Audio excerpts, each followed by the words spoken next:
시간에 우리는 에스겔 3장을 통해서 하나님께서 에스겔을 파수꾼으로 세우셨다는 말씀을 살펴보았습니다. 하나님은 절망의 시대 속에서도 언제나 사람을 세우셨습니다.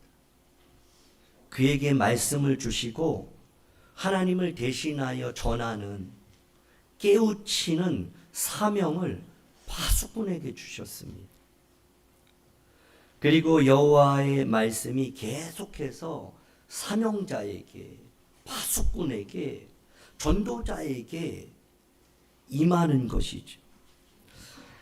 48장으로 이루어진 에스겔서는 여호와의 말씀이 또 내게 임하여가 49회 기록됩니다. 주 여호와께서 이같이 말씀하셨다는 건 127번. 주 여호와의 말씀이니라는 84회나 반복해서 강조하고 있습니다. 그러니까 이 에스겔서는 하나님의 말씀이에요. 그 말씀을 에스라가 백성들을 향해서 하나님의 말씀을 대신하여 그 마음을 전한 책이 바로 에스겔서입니다. 그리고 오늘 본문 에스겔 14장 12절 또한 이렇게 시작해요. 여호와의 말씀이 또 내게, 에스겔에게 임하여 이르시되, 하나님의 말씀이 또 에스겔에게 임했습니다. 그것은 이스라엘을 심판하신 하나님, 공의의 하나님, 그리고 심판 가운데서도 여전히 사랑과 은혜를 베푸시는 그 하나님에 대한 말씀입니다. 13절을 보면 13절과 15절, 17절, 19절이 가령이라는 이런 접속사로 시작이 됩니다. 인자야 가령 그래요. 여기서 가령으로 번역된 히브리어는 임이라는 단어인데요. 만약 뭐뭐 한다면 이란 의미를 가진 조건 접속사입니다. 가령은 실제 상황이 아니죠. 어떤 비유를 통해서 어떠한 사실을 명확하게, 또렷하게, 그리고 강조하는 그러한 표현 방식이 가령, 만일입니다. 그런데 하나님은 이 13절뿐만 아니라 15절, 17절, 19절에도 계속 반복해서 예를 들면서 하나님이 말씀하시고자 하는 그 의도를 아주 극대화하고 있는 모습을 보게 되는 거죠. 이러한 모습은 조금 어느 정도 강조하는 수준이 아니라 결코 오해할 수 없도록 강조하는 하나님의 마음이 담겨져 있는 것입니다. 다시 13절을 보시면 가령 어떤 나라가 불법을 행하여 내게 범죄함으로 그들이 의지하는 양식을 끊어서 기근이라는 심판이 주어졌다면, 이러한 말씀이에요. 자, 그러면 여기서 말하는 어떤 나라는 어떤 나라를 말하고 그들이 불법과 범죄를 행했는데 그 범죄와 불법은 무엇인가? 먼저 오늘 이 13절 9절에 한 가지가 나와 있죠. 그들이 범죄한 건 무엇이냐면 하나님을 의지하지 않고 양식을 의지했다는 거예요.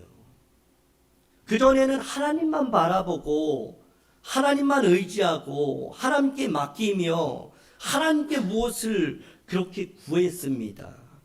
그런데 그들이 풍성해지니까, 이제 잘 사니까, 부족함이 없으니까 그들이 하나님을 의지하지 않고 양식을 의지하니까 하나님께서 그 양식을 끊어버리는 거예요. 기근이라는 이런 심판을 주신 거죠. 첫 번째, 그들이 불법을 행하고 죄를 범한 것은 하나님이 아닌 양식을 의지했다. 다시 말하면 물질을 의지했다. 물질만 있으면 다 된다라는 물질주의에 빠져 있었다라는 그러한 죄를 경고하고 있는 거죠. 자, 하나님은 이제 이 나라가 어떤 나라인가에 대해서는 오늘 본문은 12절부터 시작되지만 14장은 1절부터 시작이 되고 있거든요. 자, 1절을 보시면 이렇게 말씀이 시작돼요. 이스라엘 그래요. 그러니까 어떤 나라는 이스라엘을 말하는 거예요. 이스라엘은 하나님이 택한 나라예요. 다시 말하면 하나님의 백성들을 말하고 있는 거예요.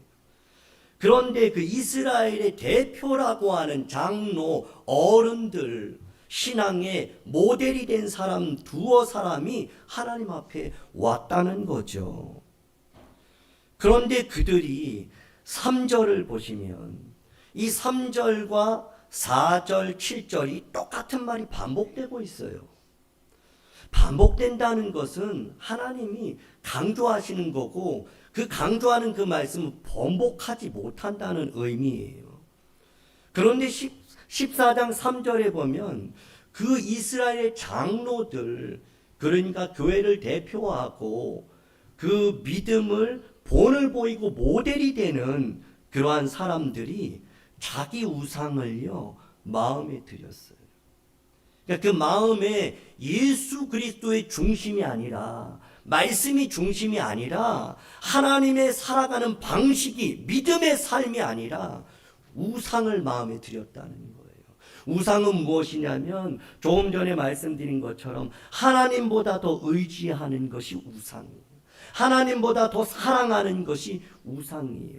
하나님보다 더 많이 생각하고 있는 것, 그것이 바로 우상인데, 교회 리더들이, 교회를 대표하는 장로 어른들이 그 마음에 우상이 가득했다.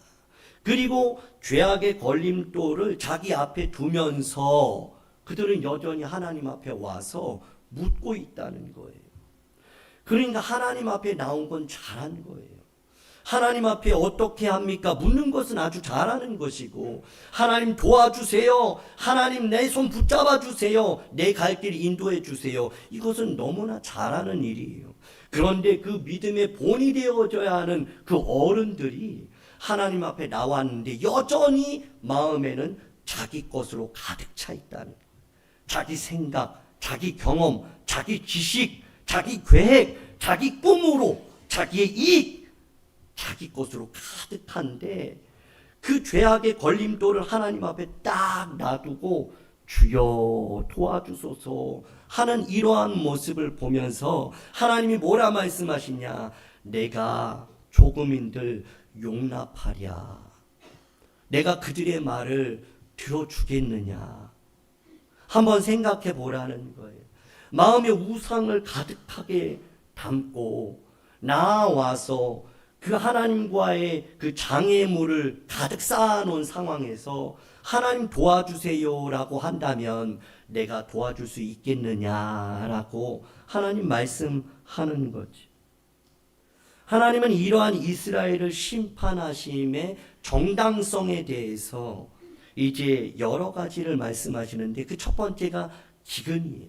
두 번째는 사나운 짐승, 세 번째는 전쟁, 그리고 마지막에는 전염병. 그러니까 가령 이 백성에게 기근을 내려서 내가 심판한다면, 내가 이렇게 불법을 행하고 범죄하는 백성들에게 사나운 짐승을 보내서 그들을 황폐하게 한다면, 우상으로 가득하고 죄악의 걸림돌을 가지고 내 앞에 나오는 그들을 칼이라는 전쟁을 통해서 내가 심판한다면, 마지막 한 번 더 가령 내가 그들을 전염병으로 심판한다면 그것이 정당한가 아닌가 한번 생각해 보라는 거예요. 그러나 이러한 심판은 갑작스러운 하나님의 징벌이 아니에요. 이미 이러한 이 징벌은, 심판은 벌써 율법에 기록되어 있어요. 신명기에. 모세의 율법에 다 기록되어 있고 이것은 하나님과 백성 사이에 언약한 그러한 기준이 있었어요. 하나님은 이 심판이 갑작스럽게 감정으로 인한 이러한 징벌이 아니라 하나님의 언약의 말씀에 근거한 약속의 성취라는 것을 말씀해 주고 있는 거죠. 그리고 하나님은 다음과 같이 엄중한 선언을 다시 4번이나 반복하고 있어요. 14절을 보시면 14절, 16절, 18절, 20절이요. 다 똑같아요. 성경은 왜 이런 짧은 이 본문 안에 4번씩이나 반복하고 2번씩이나 반복하고 왜 똑같은 말을 반복하고 있는가? 그것은 강조하기 위해서 번복할 수 없는 진리다라는 거예요. 14절에 보면 비록 앞에 거요. 노아, 다니엘, 욥 이 3사람이 거기 있을지라도 거기는 어디예요? 심판의 현장이에요. 기근 그리고 그 사나운 짐승 그리고 전쟁 그리고 마지막으로 전염병으로 심판하는 그 현장에 이 노아, 다니엘, 욥 이 의로운 3사람이 거기 있을지라도 그들은 자기의 공의로 생명을 건질 수 있다. 이 말씀이 4번이나 반복되고 있습니다. 이유는 이 3사람이 건진받는 이유는 그들이 공의를 행한 의인이기 때문이죠. 노아는 어떤 사람이에요? 모든 사람이 악을 행하던 시대에 하나님 말씀에 순종해서 여러분 아라사라 산 꼭대기에 방주를 지은 사람이에요. 그러니까 노아는요 순종한 의로운 사람이다. 그런 사람은 하나님이 심판 가운데서도 건지신다. 순종하는 의로운 사람을 심판 중에도 건지시는 하나님인 줄 믿으시기 바랍니다. 2번째, 다니엘은 누구예요? 다니엘은요 포로로 끌려갔어요. 바벨론 한복판에 포로로 있었는데 그 젊은 16세밖에 되지 않은 청소년이 뜻을 정합니다. 뜻을 정해. 그 이국 땅에서 포로의 신분으로 어떤 뜻을 정해요? 왕이 주는 음식 포도주를 먹지 않겠대요. 그건 뭐냐면 단순한 음식이 아니라 우상 제물에게 바쳐졌던 그 음식이에요. 그러니까 부정한 음식을 나는 먹지 않겠다는 거예요. 죽으면 죽겠습니다. 다니엘의 3 친구들도 죽으면 죽으리이다. 불못불에 던진다 해도 그래도 나는 우상 제물을 먹을 수 없습니다. 그 어린 나이에 뜻을 정하고 그렇게 구별된 거룩한 의로운 사람 바로 다니엘이. 다니엘은 어떤 사람이에요? 사자굴에 던져 죽인다는 그러한 왕의 명령이 있었음에도 불구하고 그는 여전히 엎드려 기도하죠. 지금부터 기도하면 다 죽어. 사자굴에 넣을 거야. 그랬는데 다니엘은 그 명령, 권력 앞에 굴복하지 않아요. 그 유혹 앞에 타협하지 않는 거죠. 다니엘은 기도하는 구별된 의로운 사람이었어요. 그러한 사람을 건지신다. 마지막은 욥이에요. 욥은 모든 것이 한순간에 무너졌어요.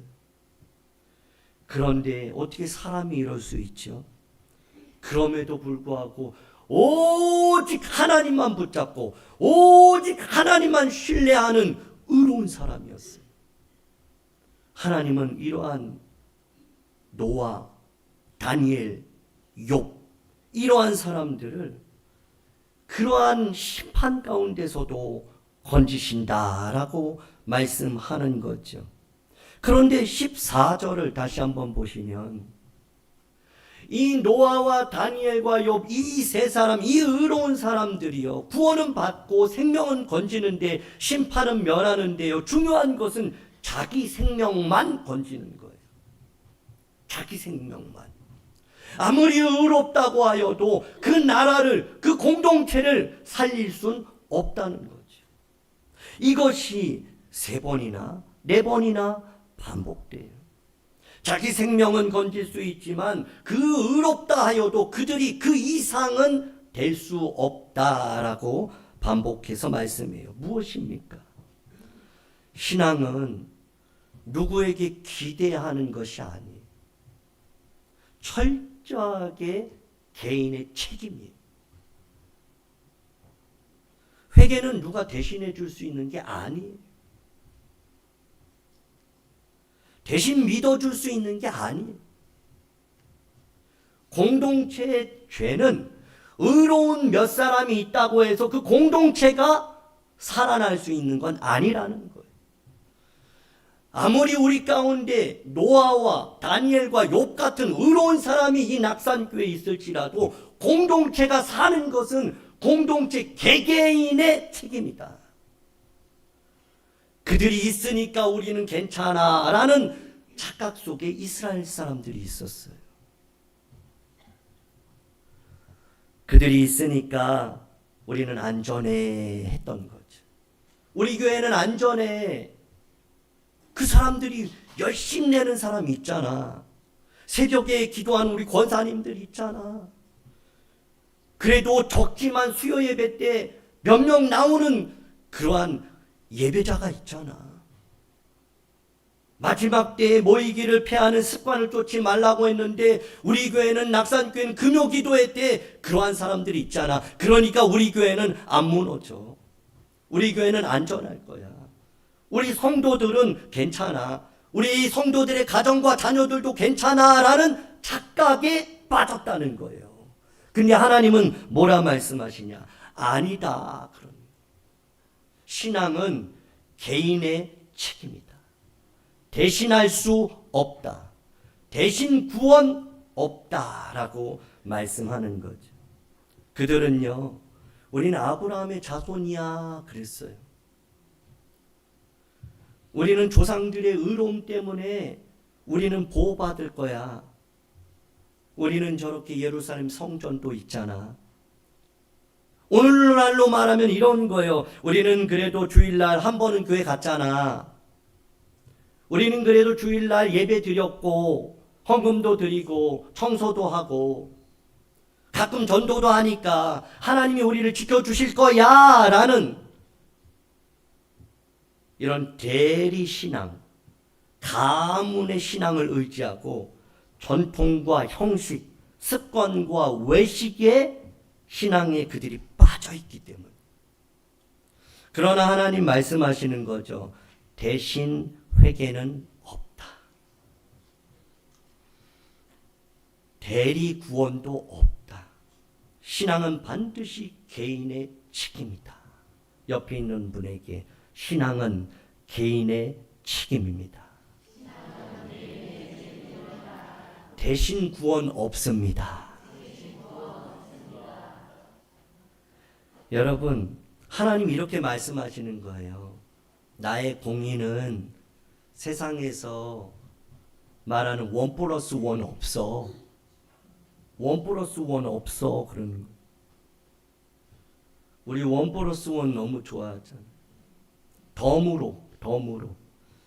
아니, 나 가는데 우리 애들도 좀 같이 가게 해주세요. 그런 거 없다는 거예요. 누구도 대리로 심판을 피할 수가 없어요. 이 진리는 에스겔 전체를 일관되게 강조하는 말씀이에요. 특히 에스겔 18장에서 하나님은 이 이야기를 더욱 분명하게 선언하세요. 여호와의 말씀이 또 에스겔에게 임하거든요. 18장 1절에서. 그리고 18장 2절에서 하나님이 이렇게 말씀하세요. 너희가 이스라엘 땅에 관한 속담에 이르기를. 이스라엘에 속담이 있었어요. 어떤 속담이냐면 아버지가 신포도를 먹은 거예요.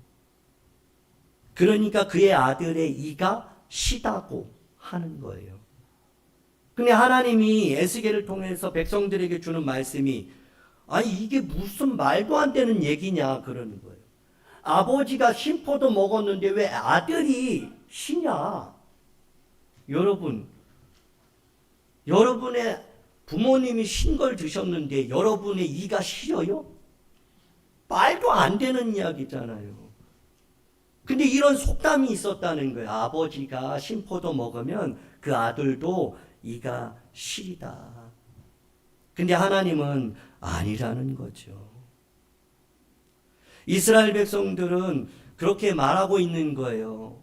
지금 고난을 당하니까 나라를 빼앗기고 포로가 돼서 고생하고 환난 중에 있으니까 그들이 뭐라고 말하냐면 우리 조상이 잘못해서 그런 거야. 다 조상 탓이야. 부모 잘못 만나서 무슨 환경 때문에 내 주변은 왜 다 이런 거야. 이런 생각을 가진 거예요. 그러니까 그들은 어떠한 이 고난 속에 원망 신앙을 갖고 있는 거예요. 그것도 믿음이에요, 믿음. 그러니까 믿음의 반응을 보이는데 원망하는 거예요. 똑같은 상황, 늘 원망이에요. 그리고 책임을 전가해요. 너 때문이야, 당신 때문이야, 누구 때문이야. 그때 그렇게 해서 그래. 그러면서 다 넘기는 이러한 상황 속에 있는 거예요.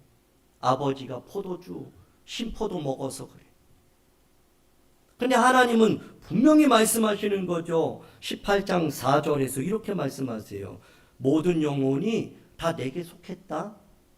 아버지의 영혼이 내게 속함 같이 그 아들의 영혼도 내게 속했어. 그러면서 이렇게 단정하시는 거예요. 범죄하는 그 영혼이 죽는 거다.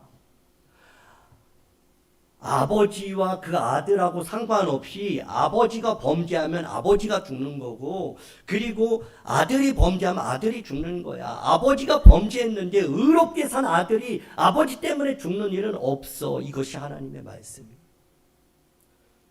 그리고 9절에서도 이렇게 말씀하세요.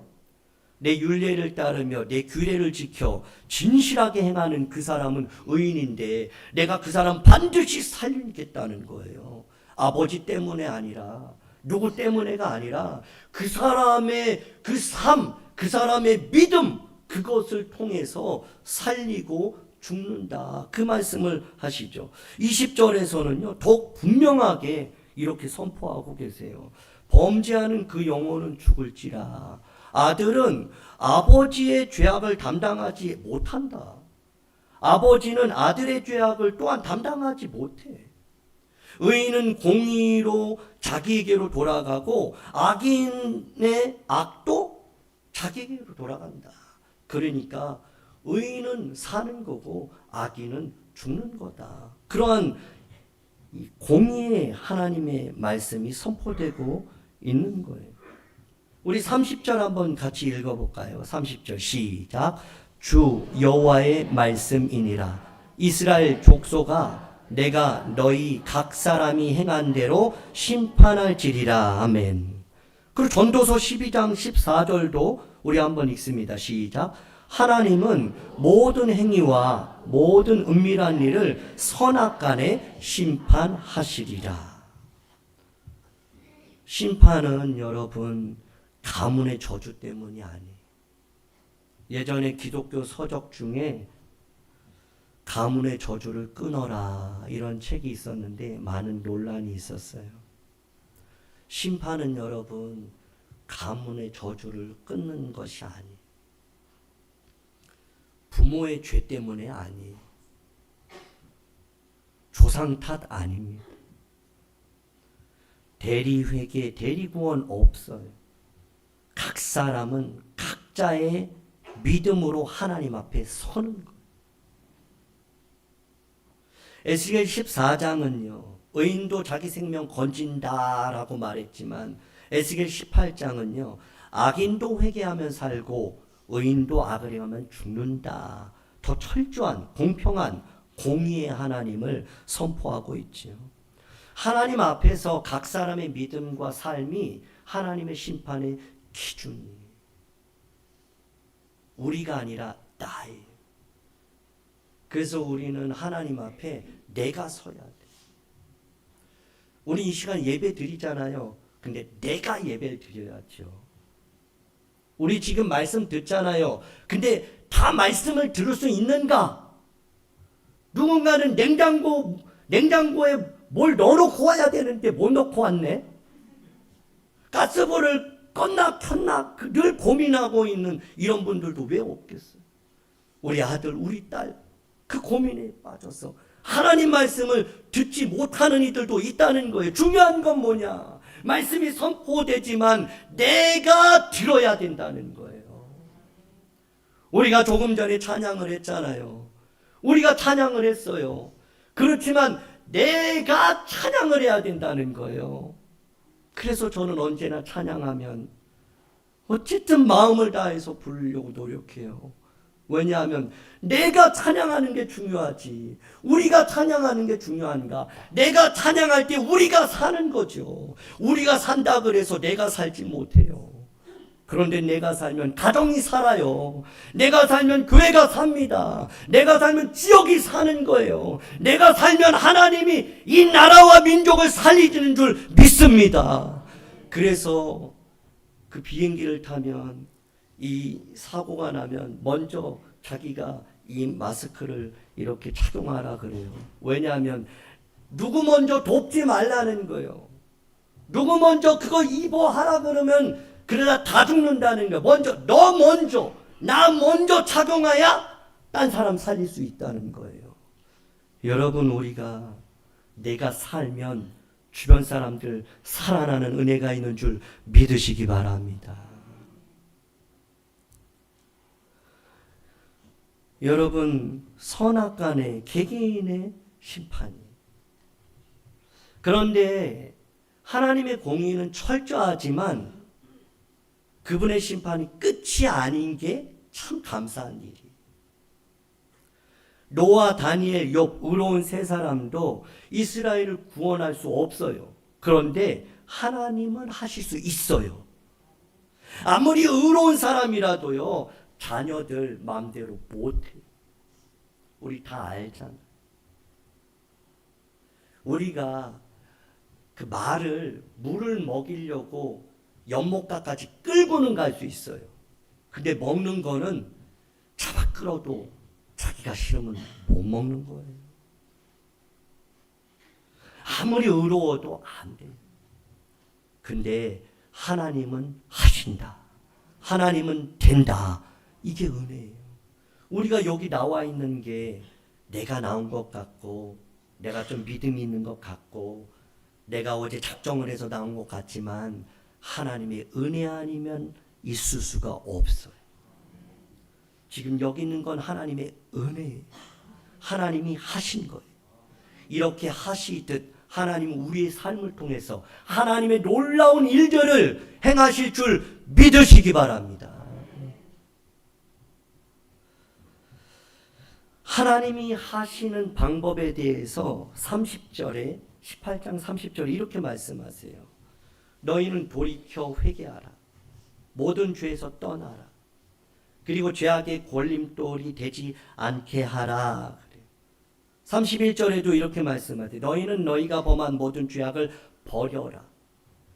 그리고 마음과 영을 새롭게 해라. 이스라엘 족속아, 너희가 어찌하여 죽고자 하느냐. 하나님이 너무 답답하신 거예요. 너무 안타까워서. 어찌하여 그러냐.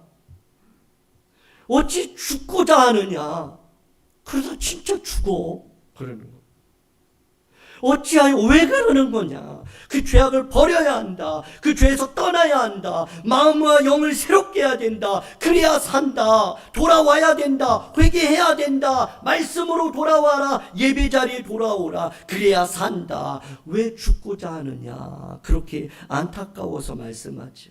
32절 우리 같이 읽어보겠습니다. 시작. 주 여호와의 말씀이니라. 죽을 자가 죽는 것도 내가 기뻐하지 아니하노니 너희는 스스로 돌이키고 살지니라. 여러분, 하나님은요, 죽을 자가 죽는 것도 기뻐하지 않아요. 우리와 하나님의 생각은 너무나 달라요. 때로는 죽을 자가 죽는 게 당연하지요. 몸이 아프든지. 아니면 나를 괴롭히는 대적이 죽는 것은 어쩌면 당연하고, 어쩌면 그것이 당연하고, 그것이 오히려 나 좀 마음에 괜찮다라고 할 수도 있어요.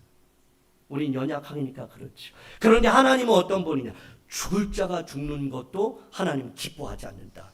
그러니까 하나님은 모든 사람이 구원받기를 원하시는 분이에요. 그래서 하나님 말씀하죠. 살아라. 살아야 된다. 그러기 위해서는 돌이켜야 된다. 옆에 있는 분에게 살아야 됩니다. 살아야 합니다. 언제나 살아야 되는 것을 선택하십시오. 참 우리가 어리석어서 선택하지 말아야 될, 죽고자 하느냐를 선택해요. 죽고자 하는 길을 가요. 죽고자 하는 사람을 만나요. 죽고자 하는 말을 해요. 그런데 하나님은 말씀하시는 거예요. 스스로 돌이켜야 된다. 그리고 살아라 그래요. 하나님은 살아라 그럼 죽은다도 살아나요. 병든 자도 일어나요. 눈먼 자가 눈을 떠요. 앉은 자가 일어나요. 하나님 말씀에 능력이 있는 줄 믿으시기 바랍니다. 그 하나님께서 우리에게 말씀하고 있는 거예요. 살아라. 살아라. 살아라. 마음으로 아멘 할 수 있기 바랍니다. 살아라. 살아라. 살아라. 아멘 하는 자, 믿는 자에게 살려주는 역사가 일어나요. 가정이 살아요. 자녀가 살아요. 여러분이 무너진 모든 것들이 다 회복되는 역사가 하나님의 말씀에만 있는 줄 믿으시기 바랍니다. 하나님의 심판의 목적은 버리기 위함이 아니라 돌이키게 하기 위함이에요. 오늘 본문으로 14장 22절을 보면요. 하나님은 놀라운 말씀을 선포하세요. 그런데 의로운 자도 그 공동체를 못 살리고 의로운 부모라 해도 그 자녀를 건지지 못하는데, 그런데 그 가운데 심판 가운데 피하는 자가 있다. 남아있는 자가 있다. 끌려 나오는 자가 있다. 그러니까 하나님이 강권적으로 끌어오시는 은혜가 있다는 거.